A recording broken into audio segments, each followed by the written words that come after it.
Kapag hindi symmetrical ang distribution ng loading, gagamit talaga tayo ng shear and moment diagram para makuha si max moment. So kunwari, nakuha na natin si support reactions natin, RB and RA.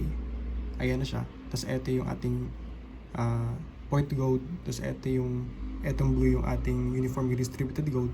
So i-drawing na natin yung shear. So ang mangyayari nito, meron tayong upwards na pointing na RA, which is 221. So ayan siya. Tick push niya pataas yung shear diagram. Tapos from 221, meron tayong downward force between point A and etong point. So kunwari point C yan. Kunwari point C. So from point A to point C, 3 meters, meron tayong 29.2 kN per meter. So 221, since downwards yan, minus 29.2 kN per meter na distributed over 3 meters.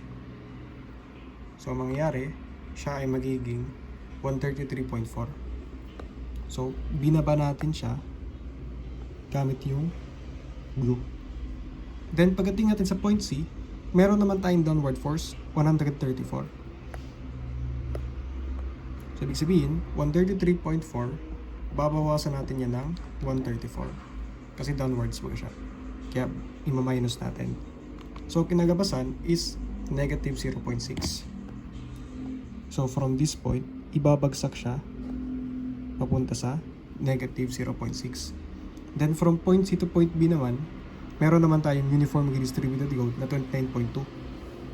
So etong negative 0.6, babawasan pa natin. Kasi downward yung force natin, kaya babawasan pa siya.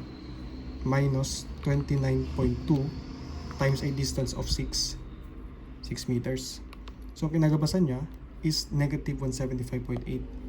So balik natin sa blue.